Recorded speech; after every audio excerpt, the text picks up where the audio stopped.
ಈ ಬಗ್ಗೆ ಮತ್ತಷ್ಟು ಡೀಟೇಲ್ಸ್ ಅನ್ನ ಕೊಡ್ತಾರೆ ನಮ್ಮ ಪ್ರತಿನಿಧಿ ವೀರೇಶ್ ದಾನಿ ದೂರವಾಣಿ ಸಂಪರ್ಕದಲ್ಲಿ ಜಾಯ್ನ್ ಆಗಿದ್ದಾರೆ. ವೀರೇಶ್, ನಿನ್ನೆ ವೀರಶೈವ ಲಿಂಗಾಯತರ ಏಕತಾ ಸಮಾವೇಶ ಆಗಿತ್ತು. ಇವತ್ತು ಒಕ್ಕಲಿಗರ ಮಹತ್ವದ ಸಭೆಯನ್ನ ನಡೆಸ್ತಾ ಇದ್ದಾರೆ. ಮೂರು ಪಕ್ಷದ ನಾಯಕರು ಭಾಗಿಯಾಗಿದ್ದಾರೆ.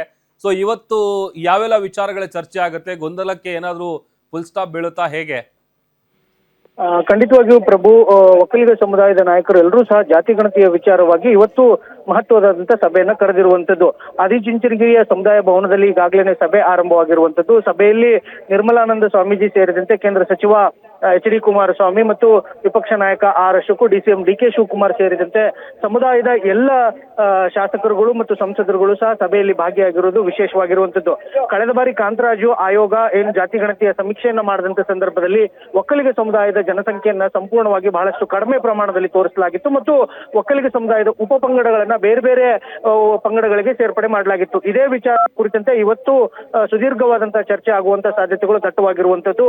ಸಭೆಯ ಬಳಿಕ ಒಕ್ಕಲಿಗ ಸಮುದಾಯದ ಏನ್ ಜಾತಿ ಗಣತಿಯ ವಿಚಾರವಾಗಿ ಏನು ನಿರ್ಣಯಗಳನ್ನ ತೆಗೆದುಕೊಂಡಿದ್ದಾರೆ ಅನ್ನೋದು ಸಭೆಯ ಬಳಿಕ ಘೋಷಣೆಯನ್ನ ಮಾಡ್ತಾರೆ. ಈಗಾಗಲೇ ಸಭೆ ಆರಂಭವಾಗಿರುವಲ್ಲಿ ಸಭೆಯ ಸಾಕಷ್ಟು ಮಹತ್ವ ಪಡೆದುಕೊಂಡಿರುವಂತದ್ದು. ಯಾಕಂತಂದ್ರೆ ಒಕ್ಕಲಿಗ ಕ್ರಿಶ್ಚಿಯನ್ ಅನ್ನೋ ಪದ ಆಗಿರ್ಬೋದು, ಒಕ್ಕಲಿಗ ಕುಂಚಿಟಿಗ ಅನ್ನೋ ಸೇರಿದಂತೆ ಬೇರೆ ಬೇರೆ ಉಪ ಪಂಗಡಗಳೇನಿವೆ ಆ ಪಂಗಡಗಳನ್ನ ಜಾತಿ ಗಣತಿಯ ವೇಳೆಯಲ್ಲಿ ಸಮೀಕ್ಷೆಯ ಸಂದರ್ಭದಲ್ಲಿ ಯಾವ ರೀತಿಯಾಗಿ ಮಾಹಿತಿಯನ್ನ ಸಲ್ಲಿಕೆ ಮಾಡಬೇಕು ಅನ್ನೋ ವಿಚಾರವಾಗಿ ಸುದೀರ್ಘವಾಗಿ ಚರ್ಚೆ ನಡೆಯುತ್ತಿರುವಂತದ್ದು. ಪ್ರಭು, ವೀರೇಶ್, ಈಗ ನಿನ್ನೆ ವೀರಶೈವ ಲಿಂಗಾಯತರ ಏಕತಾ ಸಮಾವೇಶ ನಡೆದಂತ ಸಂದರ್ಭದಲ್ಲಿ ಕೂಡ ಈ ಕಾಲಂನಲ್ಲಿ ಏನ್ ಬರೆಸಬೇಕು, ಏನು ಎತ್ತ ಅನ್ನುವಂಥದ್ದಾಗಿ ಒಬ್ಬೊಬ್ಬರದ್ದು ಒಂದೊಂದು ರೀತಿಯಾದಂಥ ನಿಲುವಿತ್ತು. ಇವತ್ತು ನಡೆಯುವಂತ ಈ ಸಭೆಯಲ್ಲಿ ಬಹುಶಃ ಆ ಥರದ ಗೊಂದಲಗಳಿಗೆಲ್ಲ ತೆರೆ ಬೀಳುವಂತ ಸಾಧ್ಯತೆ ಇದೆಯಾ, ಹೇಗೆ? ಖಂಡಿತವಾಗಿಯೂ ಏನು ಪ್ರಭು, ಒಕ್ಕಲಿಗ ಸಮುದಾಯದ ಯಾವುದೇ ರೀತಿಯಾದಂತಹ ಗೊಂದಲ ಇಲ್ಲ. ಆದ್ರೆ ಇಡೀ ಒಕ್ಕಲಿಗ ಸಮುದಾಯದ ಜನಪ್ರತಿನಿಧಿಗಳು ಎಲ್ಲರೂ ಸಹ ಒಗ್ಗಟ್ಟಾಗಿ ಇರುವಂತದ್ದು. ಆ ಹಿನ್ನೆಲೆಯಲ್ಲಿ ಜಾತಿ ಗಣತಿಯ ವಿಚಾರದಲ್ಲಿ ಇಡೀ ಸಮುದಾಯದ ನಿರ್ಣಯ ಏನಿದೆ ಅನ್ನೋದನ್ನೇ ಇವತ್ತು ಪಾಸ್ ಮಾಡ್ತಾ ಇರುವಂತದ್ದು ಮತ್ತು ಸರ್ಕಾರಕ್ಕೆ ಸಮೀಕ್ಷೆ ವೇಳೆಯಲ್ಲಿ ಒಕ್ಕಲಿಗ ಸಮುದಾಯನ ಯಾವ ರೀತಿಯಾಗಿ ಪರಿಗಣಿಸಬೇಕು ಮತ್ತು ಮಾಹಿತಿಯನ್ನ ನೀಡುವಂತ ಸಂದರ್ಭದಲ್ಲಿ ಸಮುದಾಯಕ್ಕೆ ಯಾವ ರೀತಿಯಾಗಿ ವಿವರಣೆಯನ್ನ ಕೊಡಬೇಕು ಅನ್ನೋದ್ರ ಬಗ್ಗೆನೂ ಸಹ ಚರ್ಚೆ ಆಗ್ತಾ ಇರುವಂತದ್ದು. ಈ ನಿನ್ನೆ ವೀರಶೈವ ಲಿಂಗಾಯತ ಸಮುದಾಯದಿಂದ ಹುಬ್ಬಳ್ಳಿಯಲ್ಲಿ ಏಕತಾ ಸಮಾವೇಶ ನಡೆದ್ರೂ ಸಹ ಅಲ್ಲಿ ಯಾವುದೇ ರೀತಿಯಾದಂತಹ ಒಮ್ಮತದ ನಿರ್ಣಯ ಬಂದಿಲ್ಲ. ಆದ್ರೆ ಇವತ್ತು ಒಕ್ಕಲಿಗ ಸಮುದಾಯದ ನಾಯಕರುಗಳು ಎಲ್ಲರೂ ಸಹ ಒಮ್ಮತದ ನಿರ್ಧಾರವನ್ನ ತೆಗೆದುಕೊಂಡು ಜಾತಿ ಗಣತಿಯ ವಿಚಾರದಲ್ಲಿ ಯಾವ ರೀತಿಯಾದಂತಹ ನಿರ್ಧಾರವನ್ನ ತೆಗೆದುಕೊಳ್ಬೇಕು ಅನ್ನೋದ್ರ ಬಗ್ಗೆ ಸ್ಪಷ್ಟವಾದಂತಹ ಮಾಹಿತಿಯನ್ನ ನೀಡಲಿರುವಂತದ್ದು. ಪ್ರಭು, ಓಕೆ, ಥ್ಯಾಂಕ್ ಯು ವೀರೇಶ್, ನಿಮ್ಮೆಲ್ಲ ಡೀಟೇಲ್ಸ್ಗಾಗಿ.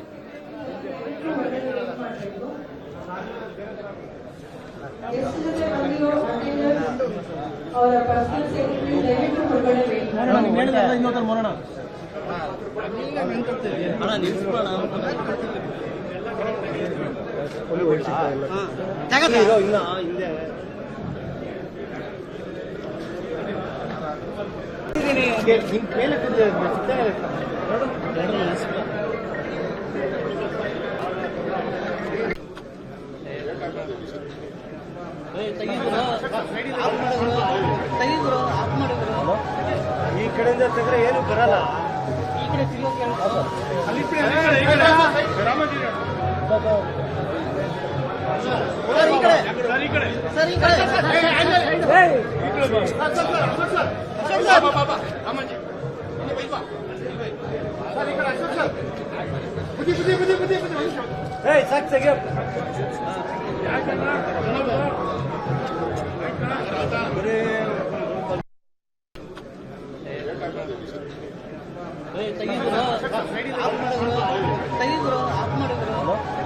ಈ ಕಡೆಯಿಂದ ತೆಗೆದ್ರೆ ಏನು ಬರಲ್ಲ.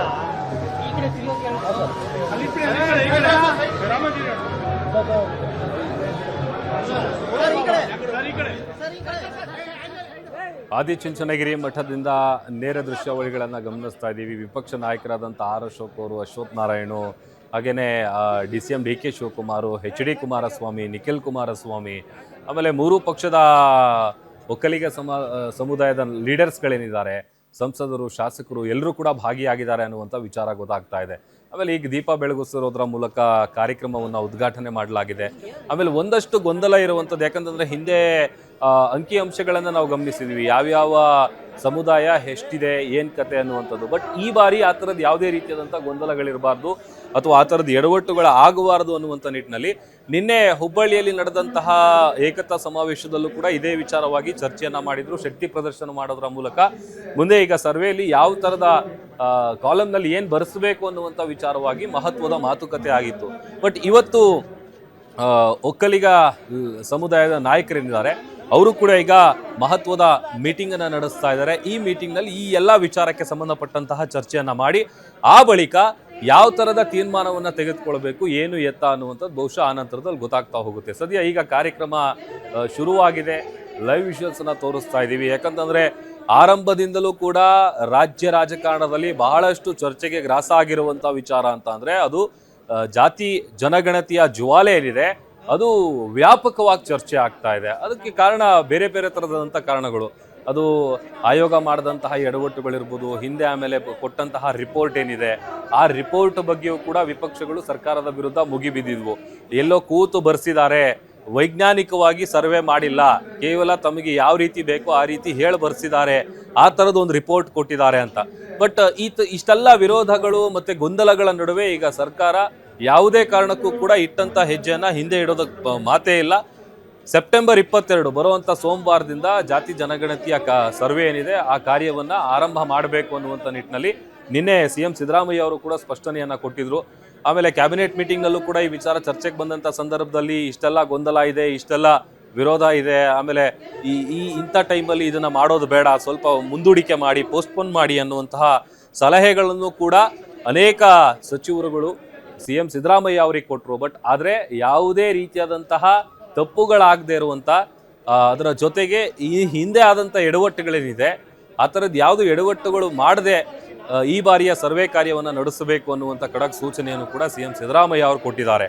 ಮತ್ತೊಂದು ಕಡೆ ಈ ಎಲ್ಲ ಗೊಂದಲಗಳ ನಡುವೆ ನಿನ್ನೆ ಲಿಂಗಾಯತರ ಸರದಿ ಆಯಿತು. ಇವತ್ತು ಒಕ್ಕಲಿಗ ಸಮುದಾಯದ ಲೀಡರ್ಸ್ಗಳು ಮಹತ್ವದ ಮಾತುಕತೆಯನ್ನು ನಡೆಸ್ತಾ ಇದ್ದಾರೆ. ಮೀಟಿಂಗ್ ಶುರುವಾಗಿದೆ. ಆಲ್ಮೋಸ್ಟ್ 3 ಪಕ್ಷದ ಒಕ್ಕಲಿಗ ಸಮುದಾಯದ ನಾಯಕರು ಯಾರಿದ್ದಾರೆ ಎಲ್ಲರೂ ಕೂಡ ಭಾಗಿಯಾಗಿದ್ದಾರೆ.